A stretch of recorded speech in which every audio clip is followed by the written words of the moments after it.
Johnny Rock Show. Rockin' 101, the Rock Station. Rockin' 101, the Rock Station. 8:21 on a Friday, the Johnny Rock Show. On the phone, hey, Cal, can I ask where you're calling from? Good morning, how are you?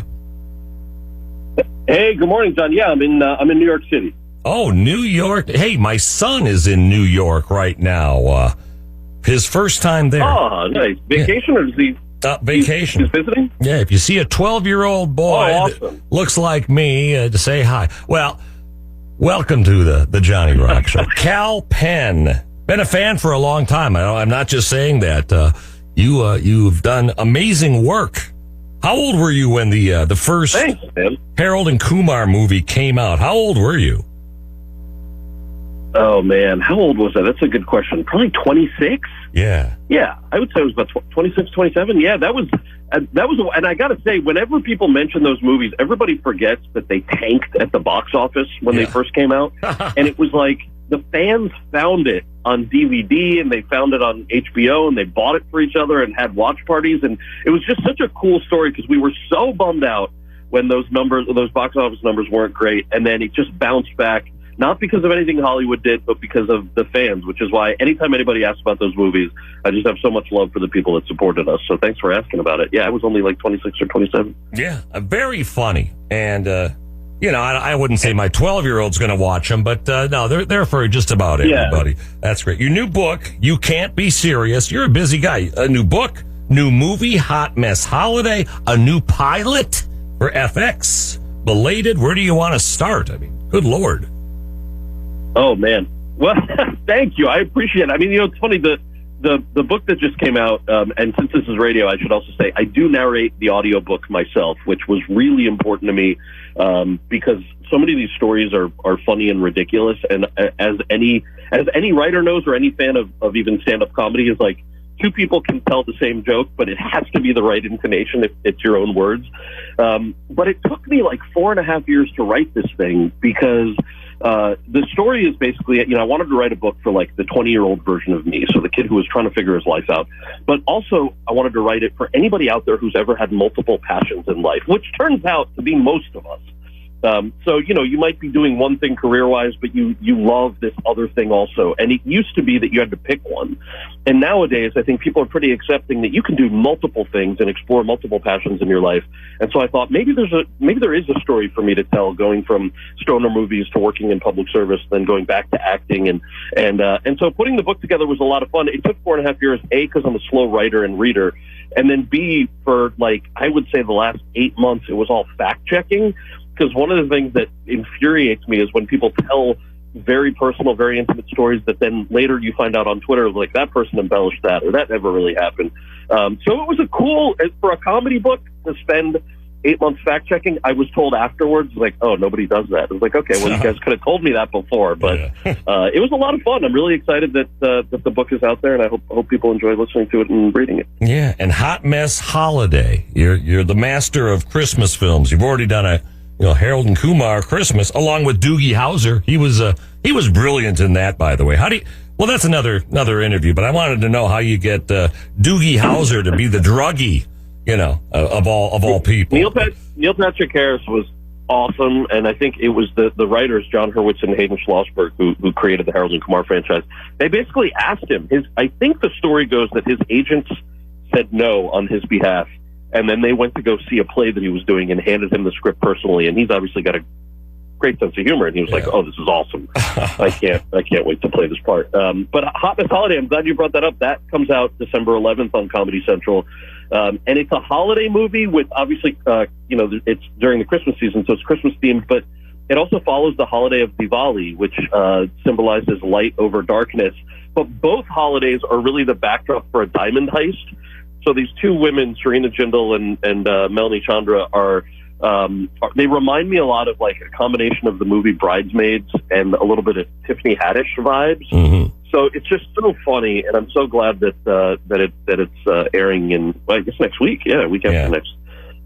Man, well, and apart from comedy and books and pilots, you were the director of the White House Office of Public Engagement under Obama. How did that happen? It's unbelievable.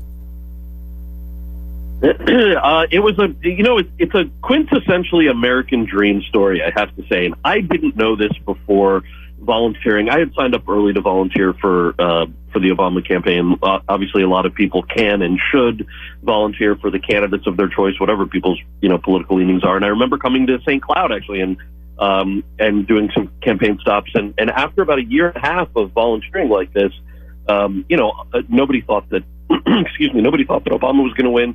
He ends up winning. There was an opportunity to serve at the White House. And I remember this conversation so clearly I was on House at the time, which I really loved, with Hugh Laurie and Olivia Wilde. And I thought, is there really any good answer to say no to an incoming president who's asking you to serve your country? Like, what do I say? No, I have another stoner movie to make, Mr. President? Like, there was just there's no answer. You gotta serve your country when you can. And the more interesting parts, which I do get this question a lot. And so in the, in the audiobook, I put in a thing about, like, people kind of ask, like, did you ever put your foot in your mouth? And I did that constantly, because one of the big learning curves for me going from comedy to working in a very serious profession was when to keep your mouth shut and when it's okay to laugh at a joke. And I was terrified that I was going to leave the White House with no sense of humor.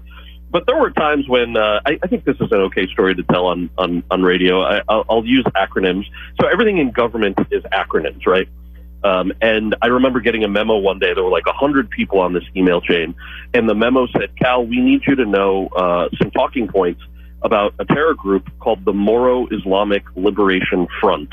And then in parentheses, it just said MILF. And the rest of the email was like, MILF recruits young men. People grow to regret their affiliation with MILF. MILF is dangerous. And without thinking, I hit reply all, and I said, whoa, this terror group are the MILFs? That's amazing. And as soon as I hit send on this official White House email, I was like, no, why did I do that? And people in the hallway are like giving me head nods like, hey, man, that was really funny. But of course, nobody defended me on official email because nobody wanted it to be on the record. So there are stories like that, too, that obviously there was deeply serious work that I'm really proud of doing. But most people also want to hear about, like, did you ever screw up? And the answer is obviously yes. Yeah. Well, it could have been Cougars.com, but you know, I think they know with you. Right, sure, whatever that was. Yeah, they're getting, they know what they were getting into. Well, I like to say you're a Renaissance man. I mean, working at the White House, doing books, new movies, new pilots. You're doing it all. Any chance another Harold and Kumar film in the works, or you can't say? I hope so. It's our intention to do another one. We'd love to if it was up to us. I think right now I was busy with this book. John Cho was living in New Zealand for his new Netflix show, and then the two guys who created the franchise were busy with Cobra Kai, which is their series. So we're trying to get the timing right to do a fourth one, because we'd really love to. Well, we'd love to see it. I can't let you go without playing the Harold and Kumar theme from, I think, the White Castle movie. So there you go. Well, listen, you have a great holiday. You're such a bright guy. Thank you so much. Hey, you're welcome back anytime to the Johnny Rock Show. I mean it. I've been a fan for a long time. And I'm not your typical, I'm not a 18-year-old kid. I was digging these movies. Well, I grew up with Cheech and Chong, so it reminded me of that a little bit. But, oh, right. Okay. Yeah. All right. Well, thank you. Be safe out there in New York. If you see my kid wandering the Hell's Kitchen area, get him out of there. He's up to no good. But thank you from the Johnny Rock Show. I'll keep an eye out. You got it. Kal Penn, everybody. Thank you, sir. There he goes. Hello. Oh, well. Hey, he can hang up on me anytime. Thank you, Cal. The Johnny Rock Show on the Rock Station. Rockin'